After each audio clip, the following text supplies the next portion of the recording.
वीतराग प्रभु की यह देशना पहले सूत्र लेते हैं, फिर उसे समझने की कोशिश करते हैं। आलोयना निरवलावे आवै सो दंडधम मया अणिसियो वहाणे सिक्खा निपडिकम मया।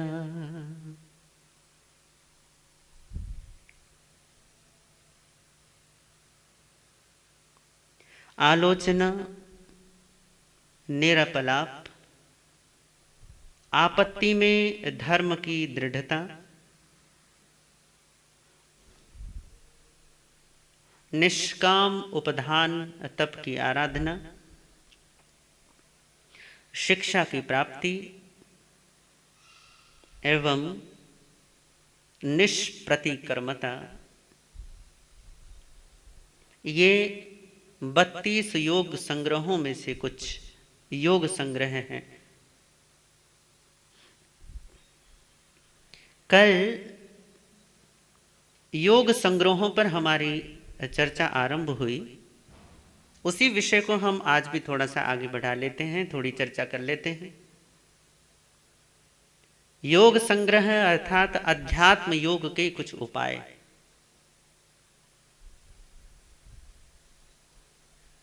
आसन और प्राणायाम से आगे गति करने के लिए कुछ मार्ग हैं, कुछ तरीके हैं। उन तरीकों की चर्चा भगवान ने इन 32 योग संग्रहों में की है और उन्हीं को हम समझने की कोशिश कर रहे हैं। तो सबसे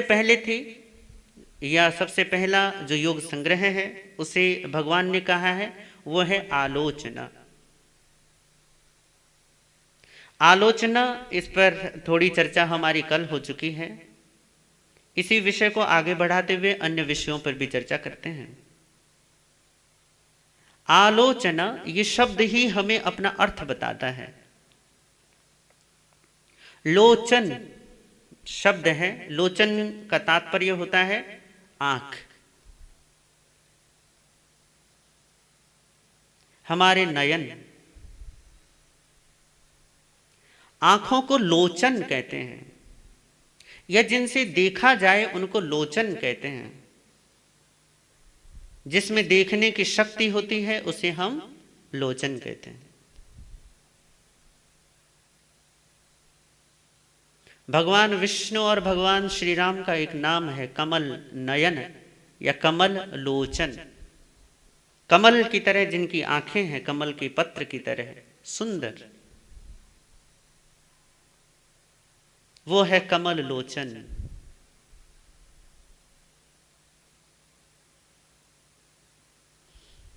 ऐसे ही ये आलोचना जो शब्द बना है ये लोचन से ही बना है। लोचन का मतलब देखना या देखने की शक्ति का होना,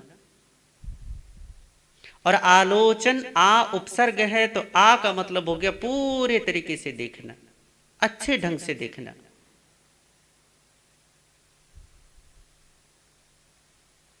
अब दुनिया में तो हम देखते ही हैं, दूसरों पर तो हमारी नजर रहती ही है।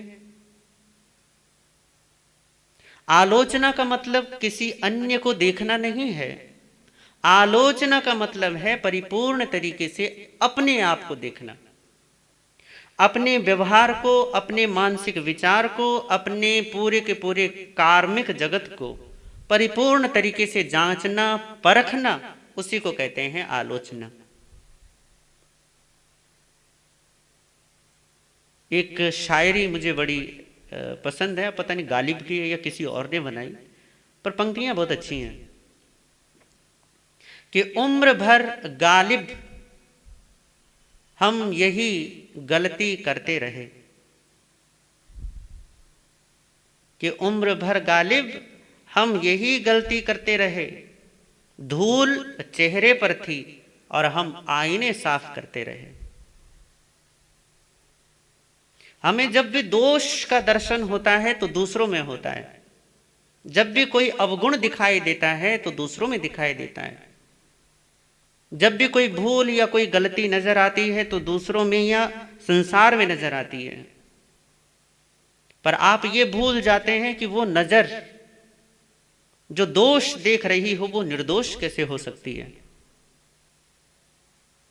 जो गलतियों पर नजर गड़ाए हो वो नजर गलतियों से परे कैसे हो सकती है। तो आलोचना का तात्पर्य सिर्फ इतना है कि जो नजर दूसरों पर है उसे खुद पर ले आओ। जो दृष्टि दूसरों को परख रही है उस दृष्टि को खुद को परखने में लगा दो। इसी का मतलब है आलोचना। और एक चीज याद रखिए, पर दृष्टि वाला व्यक्ति कभी भी आध्यात्मिक या धार्मिक हो ही नहीं सकता। यह बिल्कुल पक्की बात है। जिसकी नजर दूसरों पर है, जिसकी नजर बाहर की तरफ है, जिसकी नजर बाहर है ना, उसे भगवान महावीर ने एक नाम दिया है। बाद में हमारे इधर तो श्वेतांबर परंपरा में कम, पर दिगंबर परंपरा ने उसे बहुत अच्छे तरीके से बढ़ाया और उसे पल्लवित पुष्पित किया। भगवान ने एक शब्द दिया और वो शब्द था बहिरात्मा। बहिरात्मा का मतलब है बाहर की ही तरफ गमन करने वाली आत्मा, जिसका सारा उपयोग, सारी ज्ञान की शक्ति, सारा विवेक, सारा बोध जिसका केवल और केवल आ रहा है संसार के काम में, उसे कहा यह बहिरात्मा है। और बहिरात्म दशा वाला व्यक्ति कभी धार्मिक या आध्यात्मिक, उसके लिए संभव ही नहीं है कि आध्यात्मिक यात्रा कर सके। आध्यात्मिक यात्रा का मतलब ही क्या होता है बताइए? अध्यात्म का मतलब क्या होता है? अधि आत्म, जो आत्मा के अधीन है, या जो आत्मा के वश में है, या जो आत्मा के सानिध्य में है, और जो आत्मा से ही दूर जाने के लिए प्रयासरत हो, जो आत्मा से ही दूर गमन कर रहा हो, जिसके सारे प्रयास, जिसके पांचों इंद्रियों के सारे विषयों का आलोडन विलोडन और देखन सब कुछ यही हो कि सब कुछ बाहर है, कानों से बाहर, आंखों से बाहर, नाक से बाहर, जिह्वा से बाहर, स्पर्श से बाहर, पांचों इंद्रियों की दौड़ यदि बाहर की तरफ हो, और इस दौड़ में मन भी बाहर दौड़ता हो, बुद्धि भी बाहर दौड़ती हो, सब हमारे अंतःकरण और इनसे जुड़ा हुआ हमारा अहम, और अहम के पीछे जो मालिक बैठा हुआ है पुरुष आत्मा, वो भी यदि इस भ्रम में पड़ जाए कि सब दौड़ बाहर की है, तो ऐसा व्यक्ति आध्यात्मिक कैसे हो सकता है? उम्मीद ही नहीं करनी चाहिए। क्योंकि अधि आत्मा, आत्मा के अधीन, आत्मा के अपने ही स्वरूप में ये अध्यात्म है। जो अपने स्वरूप में है, जो अपनी स्थिति में है, जो अपनी प्रज्ञा में स्थित हो गया, वो अध्यात्म है। जो प्रज्ञा से दूर चला गया, अपने से दूर हो गया, अपने को विस्मृत कर दिया। सबकी स्मृति होती है ना? मुझे हाँ टाइम पर सीरियल आता है, उस टाइम पर ये मूवी आएगी, वो भी देखना है। हाँ भैया उस समय ना मुझे गाने सुनने, उस समय रेडियो पर बहुत अच्छे गाने आते हैं, फिक्स टाइम होता है रेडियो का, फिक्स टाइम होता है टीवी का, गाने भी सुन लोगे और वो टाइम पर अपना सीरियल, अपनी मूवी भी देख लोगे। हाँ ये बढ़िया भोजन उस रेस्टोरेंट में मिलता है, फटाफट वहां पे चले भी जाओगे। आजकल सब कुछ बंद है तो भैया लोग घरों से कर रहे हैं ऑर्डर दे देकर। ये सारी की सारी आपकी स्मृतियों में पक्का बना रहता है कि आपके इंद्रियों के विषय आपको कहां कहां से उपलब्ध होंगे, परंतु इन सबको याद रखने वाला वो आपको याद नहीं रहता। और यही सबसे बड़ा दुर्भाग्य है। सबको स्मृति कोश में जमा रखने वाला, वो स्मृति वाला, वो स्मृतिवान, उसे आप भूल जाते हैं। और इसी को भूलना, यही सबसे बड़ी दुखद बात है। तो आलोचना का मतलब है कि जो भूल रहा है उसे याद कर लो, जो सबको देख रहा है उसे देख लो, जो सब पर नजर गड़ाए है उस पर नजर गड़ा लो। इसी को कहते हैं आलोचना।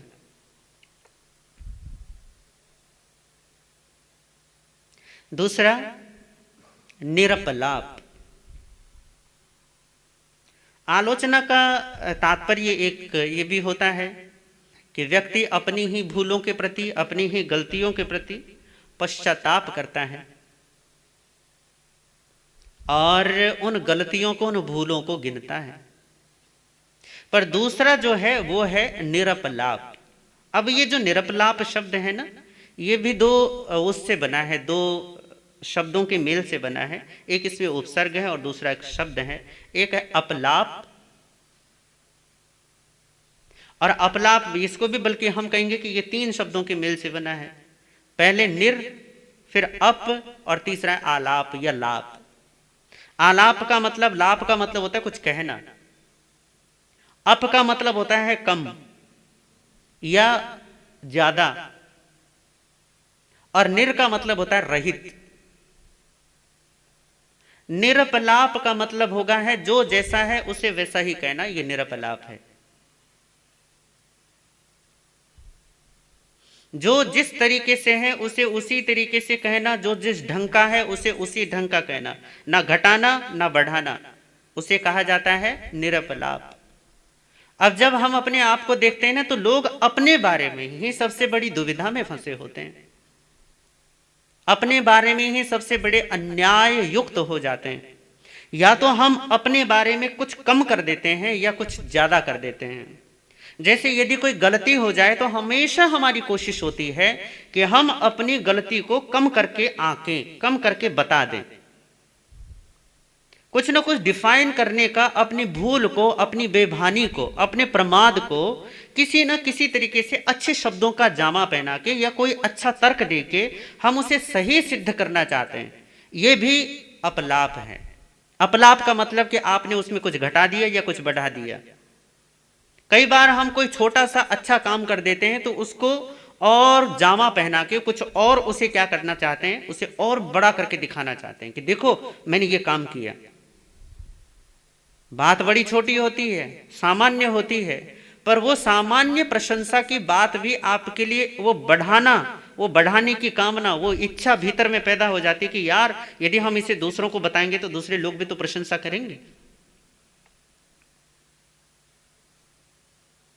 तो अपने दुर्गुणों को घटाकर या उनको डिफाइन करने के लिए कोई तर्क लगाकर उनको प्रस्तुत करना, या फिर अपनी अच्छाइयों को बढ़ाकर बताना या घटाकर बताना, चाहे कैसी भी ले लो। जो चीज एक्चुअल है उसे उसकी एक्चुअलिटी में ना कहकर आप उसे कुछ और तरीके से प्रस्तुत करते हैं, पेश करते हैं, दूसरों के सामने उसे बताते हैं, कहते हैं, तो ये अपलाप हो गया।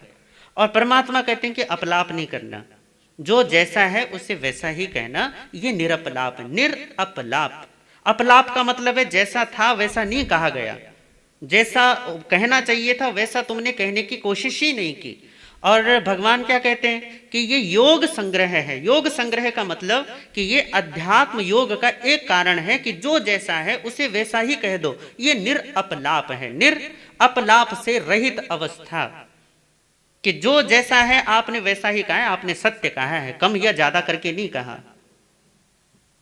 और यदि आपकी आदतों में ये शुमार है कि आप चीजों को बदल कर, और ये लोग आजकल बड़े माहिर हैं चीजों को बदलने में, बड़े माहिर हैं, परंतु आपका ये चालाकी, आपकी ये जो चालाकी है ना, ये शब्दों से खिलवाड़ करने की, आपकी ये जो चालाकी है दूसरों के आंखों में धूल झोंकने की, ये चालाकी आपके अध्यात्म के लिए बड़ी घातक चीज है।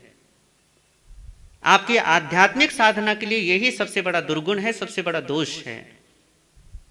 तो परमात्मा कहते हैं कि जो जैसा है उसे वैसा ही कहो, ना घटाओ ना बढ़ाओ, जैसा है वैसा प्रस्तुत कर दो। इसे क्या कहा भगवान ने? निरपलाप कहा। तो इस निरपलाप के जब बाद में कुछ हमारे आचार्य जिन्होंने टीकाएं की हैं, जिन्होंने भाष्य लिखे हैं, उन्होंने इस निरपलाप के 3 अर्थ किए हैं। उन 3 अर्थों को यदि हम अपने ध्यान में लेंगे तो निरपलाप को हम आसानी से और समझ सकते हैं। निरपलाप का पहला अर्थ उन्होंने बताया कि यदि, क्योंकि आलोचना करते समय कई बार लोग अपनी गलतियों को, अपनी भूलों को दूसरों को बता देते हैं, दूसरों के सामने कह देते हैं, या ना भी कहें, बिना कहे भी कई बार हमें दूसरों की गलतियों का पता चल जाता है, दूसरों के मर्म हमें पता चल जाते हैं, दूसरों की जो भूलें होती हैं ना वो हमारे सामने आ जाती हैं। संयोग ऐसा हुआ, उससे कोई गलती हो गई और वो संयोगवश उस गलती का हमें पता चल गया। तो भगवान कहते हैं निरपलाप का मतलब यहां पर ये होगा कि यदि वो उस गुप्त बात को प्रकट नहीं करना चाहता तो तुम्हें अधिकार नहीं है कि तुम उसकी गुप्त बात को क्या कर दो, सबके सामने ला दो। नहीं, कि किसी की मर्म वाली यदि बात है ना, कोई मर्म है, किसी का गुप्त कोई रहस्य है, कोई सीक्रेट है, तो आप उसकी इजाजत के बगैर, हाँ यदि वो चाहता है, उसने कह दिया आपको कि हाँ तुम बता दो यार, मुझसे नहीं बताया जाएगा सही ढंग से, तो तुम बता दो, यदि वो इजाजत देता है तब बात दूसरी हो जाती है। पर जब तक उसकी इजाजत ना हो, यदि आप उसका गुप्त रहस्य प्रकट करते हैं तो भगवान कहते हैं ये अपलाप है। आपको किसी अन्य के दोषों को प्रकट करने का, दूसरों के दोषों को कहने का, चाहे वो सभाओं में हो, हमारे यहाँ पे घरों में, संस्थाओं में, संघों में झगड़ा किस चीज का होता है बताइए? झगड़ा इसी चीज का तो होता है कि हमारा जो अंतःकरण है वो इतना गंभीर नहीं है, हम बहुत उथले लोग हैं, हम तो दूसरों की गलतियों को देखते ही इसलिए हैं ताकि हम दूसरों को कह सकें, हम दूसरों की भूलों पर नजर ही इसलिए रखते हैं ताकि हम उसे नीचा दिखाकर दूसरों के सामने कह सकें कि देखो ये ऐसी गलतियां करता है, देखो इससे ऐसे ऐसी भूलें, ऐसे ऐसे दोष हैं इस आदमी में।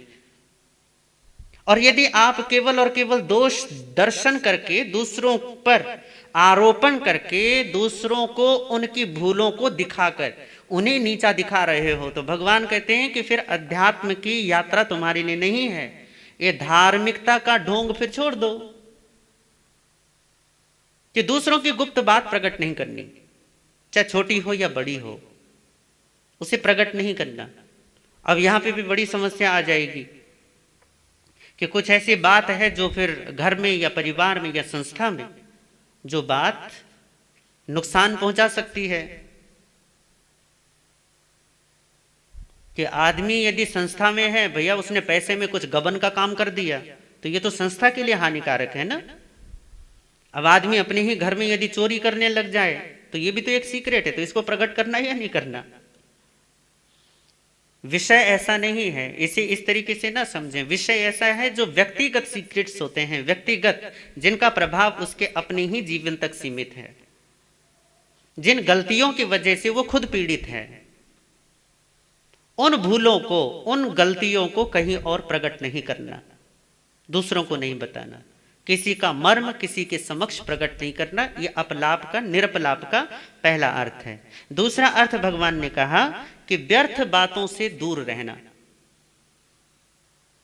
व्यर्थ बातें का मतलब है जिनसे आपका कोई लेना देना नहीं है, जिनसे आपका दूर दूर तक कोई संबंध नहीं है, उन बातों को आपको करना छोड़ देना चाहिए कि नहीं हम नहीं करेंगे, ये फालतू की बातें हैं हमारे लिए, और जो हमारे लिए फालतू की बात है उस पर हम क्यों चर्चा करें, क्यों उस पर वार्ता करें। यदि कोई बात, कोई ऐसी वार्तालाप जो आपके अपने परिवार में या अपने दोस्तों में, अपनी मित्र मंडली में जो होती है, यदि उन बातों का कोई तुक नहीं है या आपसे कोई संबंध नहीं है, तो भगवान कहते हैं कि वो कहा, इसको कहा ये व्यर्थ बातें। अब इन व्यर्थ बातों को करके आप अपने जीवन में कोई सार्थकता पैदा नहीं कर सकते। जीवन में यदि सार्थक चाहिए तो केवल वही बातें आपकी जबान पर रहनी चाहिए, उन्हीं बातों पर आपका मतलब ये कि वो आपकी बातों का विषय वही हो जिनका संबंध आपसे हो, बस इतनी सी बात है। घटिया बात नहीं बोलनी, घटिया बातें नहीं करनी, घटिया वार्तालाप नहीं करना, घटिया मन से आप बढ़िया जीवन नहीं जी सकते।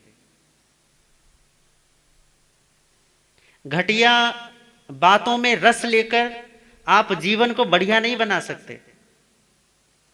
तो निरपलाप का दूसरा अर्थ होगा कि अपने जीवन में व्यर्थ और घटिया बातों को स्थान न दे। बहुत लोगों को दूसरों की निंदा करने में बड़ा रस होता है, और कई बार तो ये निंदा का रस इतना जीभ को लग जाता है, मन को ये रस इतना भा जाता है कि पड़ोसियों की तो छोड़ो, अपने घर में ही आप आरंभ कर लेते हैं, अपने घर में ही शुरू हो जाते हैं फिर निंदा चुगली का काम। किसी और की निंदा न कर सको तो फिर अपने बेटे बेटी, अपने बहू बेटी, अपने सास ससुर, इन्हीं की निंदा करना, आपस में इन्हीं की चलती है। फिर अरे बहन मेरी बहू तो ऐसी है, तुम बस पूछो मत कैसी है, और उधर वो भी लगी रहती है, क्या बताऊं यार मेरी सास, मैंने तो सोचा ही नहीं था कि ऐसी मिलेगी। और पिता, उसकी अपनी समस्याएं हैं, मैंने तो सोचा था इस निखट्टू को कुछ समझा दूं, परंतु ये तो सुनता ही नहीं आजकल मेरी। और बेटा भी लगा रहता है अपने दोस्तों के बीच में, यार क्या बताऊं, मेरे पिताजी ना पुराने बैलगाड़ी के जमाने, हम कंप्यूटर के जमाने के लोग, और बस हर बात में अपनी टांग अड़ाते रहते हैं। तो निंदा का रस एक बार यदि मन को लग गया तो फिर वो ये नहीं देखता कि ये रिश्ते नाते हैं या ये अपने हैं या ये पराए हैं, उसको जो मिल जाता है बस वो उसी को चबाना शुरू कर देता है। और ये जो चना चबैना है ना, ये आपके जीवन के लिए बहुत घातक है, क्योंकि दूसरों की निंदा में रस लेने वाला मन जीवन में कोई सार्थकता पैदा नहीं कर सकता। दूसरों के दुर्गुणों में रस ले रहा चित्त, उसमें कोई सार्थकता, उसकी धाराओं में अध्यात्म और धर्म की, सदगुरु और सदग्रंथों की, भगवान और भगवान के प्रेम की वो भाव दशा तो बह ही नहीं सकती। क्यों नहीं? क्योंकि रस तो आपका संसार में और उसकी निंदा में है। तो दूसरी बात भगवान ने निरपलाप का अर्थ बताया है कि निरपलाप अर्थात व्यर्थ बातों में रस मत लो, घटिया बातें मत कहो। घटिया बात कहकर अपनी जीभ को, अपने मन को अशुद्ध मत बनाओ। ये दूसरा है निरपलाप का अर्थ। पहला मतलब क्या था? पहला अर्थ था कि किसी की गुप्त बात यदि कोई है तो उसे प्रकट मत करना। दूसरा अर्थ ये है कि घटिया और व्यर्थ बातों में रस मत लेना। और तीसरा निरपलाप का अर्थ है सत्य को स्वीकार करना। जो सत्य है उसे स्वीकार करो। आप चाहे कितनी भी सत्य की बातें करें, परंतु जब बात आती है ना सत्य की, उसको स्वीकार करना बड़ा मुश्किल हो जाता है। सत्य का स्वीकरण ही हमारे जीवन में सबसे असंभव और सबसे कठिन काम है। आप क्योंकि उसकी अपेक्षा दूसरों से करते हैं कि भैया तुम्हें तो सत्य बोलना चाहिए, हम चाहे कुछ भी करें। और ये जो वृत्ति है ना, ये जो मन की एक मन का हमारा ऐसा फॉर्मेट बन गया है, ये इसकी आदतों में ये शुमार हो गया है कि सत्य ये चाहता तो है, ऐसा नहीं है कि हम सत्य नहीं चाहते, हम सत्य चाहते तो हैं, पर हम उसकी कामना संसार से करते हैं।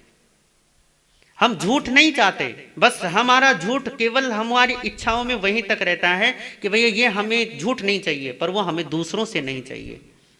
सत्य हमें दूसरों से चाहिए, खुद से नहीं चाहिए। और झूठ हमें दूसरों से नहीं चाहिए, पर हम उसी को जीते हैं। यही बड़ी दुविधा है हमारे लिए।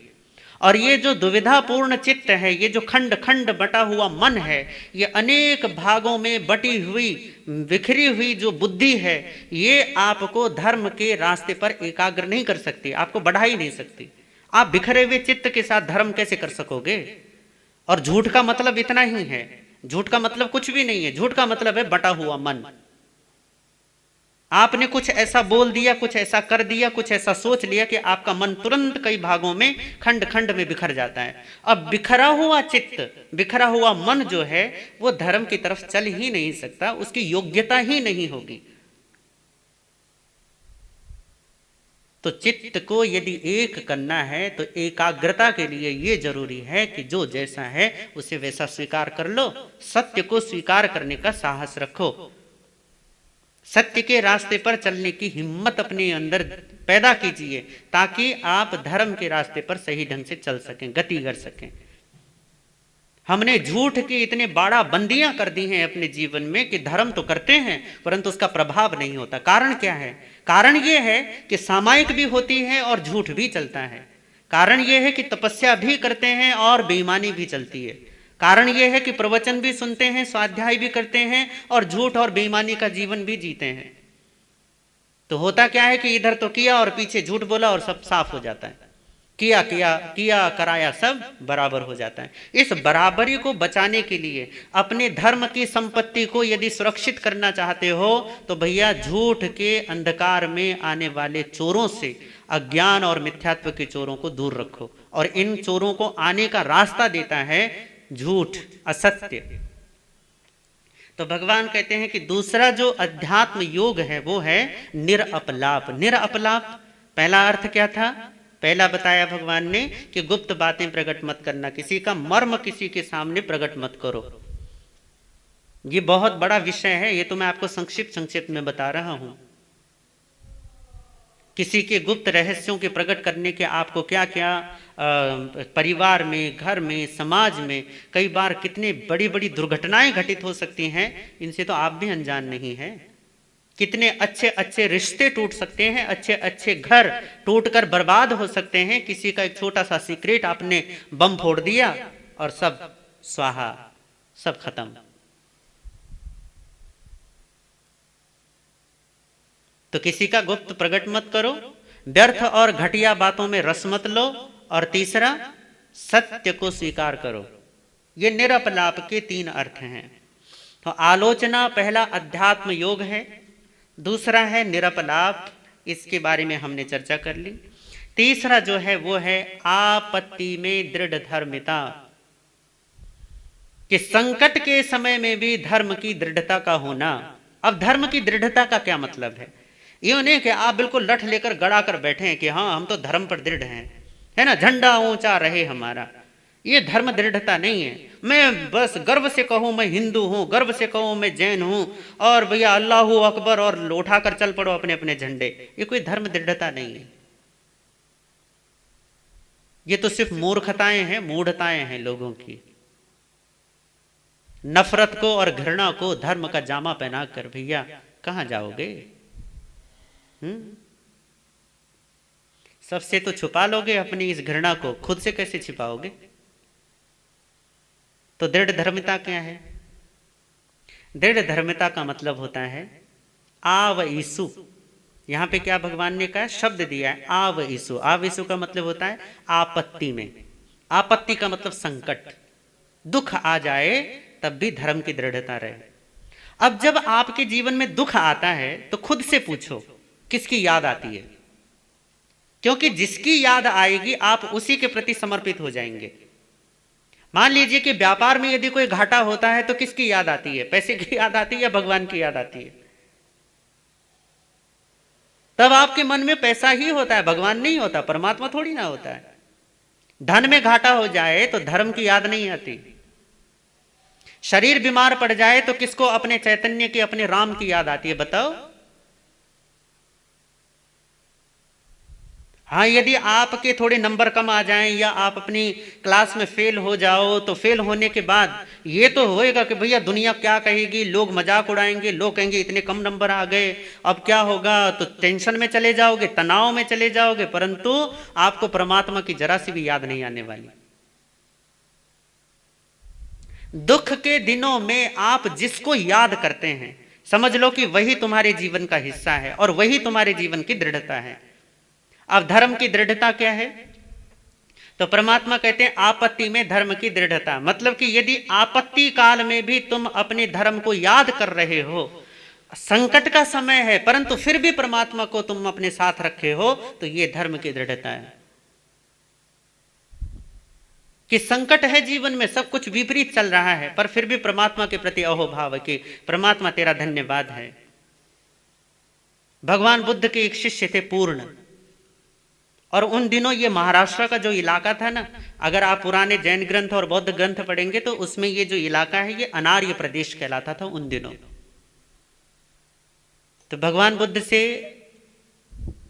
उनके शिष्य पूर्ण ने कहा कि गुरुदेव, भगवान, मैं ना महाराष्ट्र की तरफ अनार्य प्रदेश में मैं आपके धर्म के प्रकाश को लेकर जाना चाहता हूं, मैं वहां आपके इस धम्म प्रकाश को फैलाना चाहता हूं, मुझे आप आज्ञा दें। तो भगवान बुद्ध ने पूर्ण से कहा कि पूर्ण, वहां के लोग बहुत खतरनाक हैं, वहां के लोग जो है ना बहुत खतरनाक हैं।